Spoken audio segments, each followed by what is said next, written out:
Y'all, so Aubrey today from Danny Decane just pulled up with some more receipts on Diddy, and it's not looking good for him at all because Aubrey did not come to play either.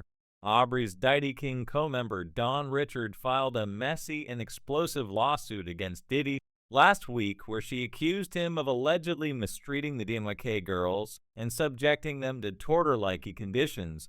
She also claimed to have witnessed him put hands on Cassie in public and other women. Well, Aubrey is now claiming to allegedly be one of those women who were hurt and mistreated by Diddy, and y'all, she came with some long receipts that just might put Diddy in jail for a long time because the tea she's about to spill is crazy spicy. Don Richards' lawsuit came out of the nowhere because everybody thought that she was still cool with Diddy. I mean, sure, we all started to give Diddy the side eye when it came to his relationships with women, all thanks to Cassie after her explosive lawsuit, where Cassie's lawsuit also gave more women the courage to come forward. And so far, there have been 6 or 7 women who have filed lawsuits against Diddy accusing him of inappropriate behavior and misconduct going back about 30 years to the early 90s. So yeah, we definitely knew that Diddy allegedly had a lot of, but what we didn't expect was that Dawn Richard was going to be one of them. For one, she chose to stay with Diddy's label after Danny Kane broke up, and that had people believing that she was something of a teacher's pet.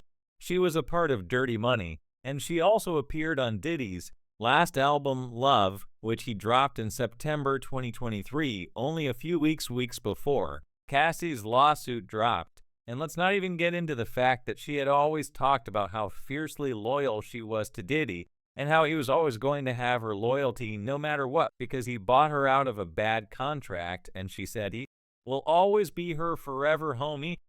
Ever since you went independent, do you talk to Diddy? Not as often as I'd like, but that's the homie forever. Yeah. People would never understand that relationship, like people didn't know that Puff had bought me out of a contract prior to even getting on the show. Really? So I had loyalty to that, and that's a respect that I understand that I loved my group, and I know that it wasn't I chose Puff over my group at the time. It was more of when someone does that, where I come from, you got to respect that on a large level. So I gave loyalty to him, and I think I'll never forget that. And my father and my mother, for what we gone through, we'll never forget that. And I think with all his crazy, I look at things like that as loyalty. So I was loyal to him, and I paid my dues back like a businesswoman should. Right. Until he said, okay, your dues are paid, and then I left. Not, I'm going to leave you after you did me something. And then just... And a solid, and then say, oh, by the way, thank you for buying out my contract, but now I'm going to go over here. I just never said anything about that. I kept that contract. And I never told anybody. I took all the hate that came with it, that people thought I had didn't choose my group. I just took it. Because it's a loyalty thing for me. It's a respect. Absolutely. And I didn't want to get shelved. I didn't want to get financially and business wise. It just wasn't smart. Yeah. So I wanted to pay my dues, so I did, and I always respect him for that. Yeah. She also claimed that she had no bad story about Diddy. That's it. It wasn't all perfect. It wasn't all great. Yeah. He's exactly what people say he is, but he's also, he gave me a shot. I don't have the story that you have. I have I got out alive. Yeah. And I got out with a business.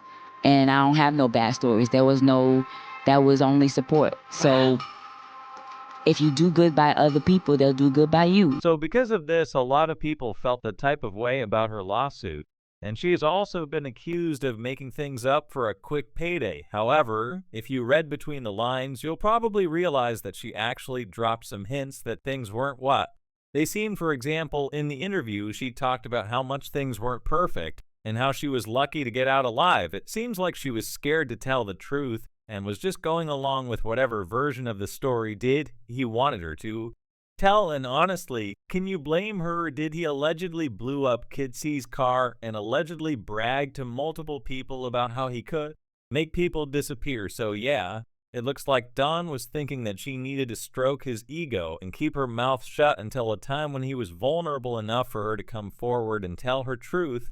And y'all, did she ever spill her truth in her lawsuit? She backed Cassie up, claiming that she witnessed Diddy put hands on Cassie multiple times. and that when she tried to help Cassie, Diddy allegedly tried to unalive her. The court documents said on numerous occasions Miss Richard witnessed Mr. Calls brutally beat his girlfriend, Miss Cassandra Cassie Venture, Miss Venture. His persistent abuse included choking and strangling Miss Venture, striking her with his hands and with objects, slapping her, punching her, and throwing items at her, including a scalding hot pan. On many occasions, Miss Richard tried to intervene, offering Miss Venture's support and encouragement to leave Mr. Combs. Each time Mr. Combs learned of her efforts to help Miss Venture and became enraged, threatening Miss Richard's life with statements such as, "You want to die today? I make ninjas go missing, and I end people." And y'all remember how Cassie said that Diddy often put hands on her in public, and people never tried to help her done.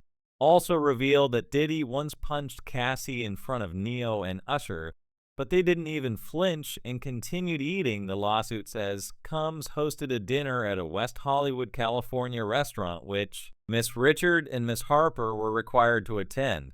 Among the guests at the dinner were celebrities like Neo and Usher, as well as Mr. Lavini. At the dinner, Mr. Combs and Miss Venture had an argument in front of the dinner guests. Mr. Combs hissed at Miss Venture in a screaming whisper and forcibly punched her in the stomach, causing her to double over in visible pain. Crying, Miss Clark escorted Miss Venture out of the restaurant, and Mr. Combs remained and continued socializing with the dinner guests. Dawn also backed up Lil Rod's claims about how Diddy had some young girls partying in the studio using some not legal substances. Often, while they were recording in the studio, Mr. Combs would hold parties where he would invite young men and women who were often scantily dressed and appeared underage to use drugs and engage in sex acts.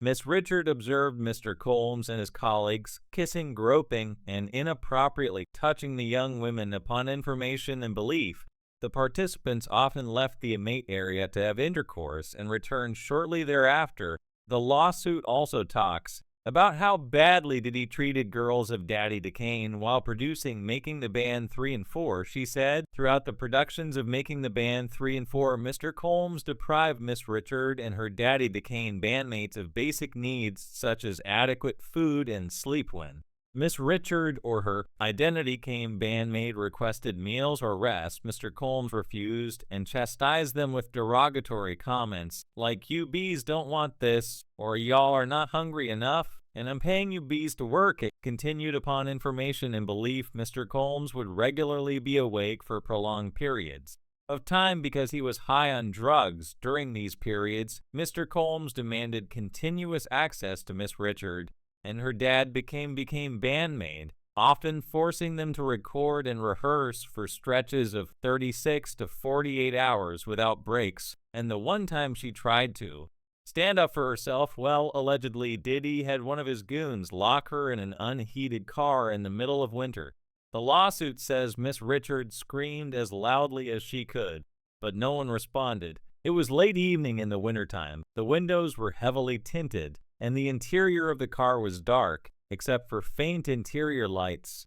Miss Vard's belongings and winter coat were in the studio while the ignition was off, and there was no heat, with Mr. Coles's prior threats and violence running through her mind. Miss Vard felt sheer panic, terror, and feelings of claustrophobia at being locked in a small, dark, enclosed space with no way to communicate or call for help. She began to feel cold and feared for her life, not knowing when or if she would be released. Y'all, this situation is crazy. But according to AUODA, Dawn was not the only member of Danny D.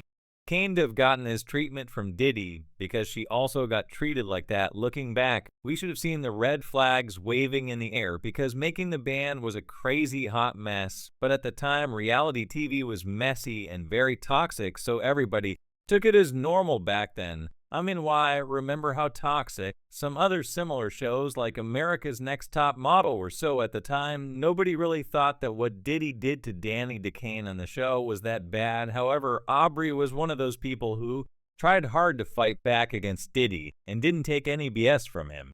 She was very stubborn, and this caused her to clash with Diddy many times.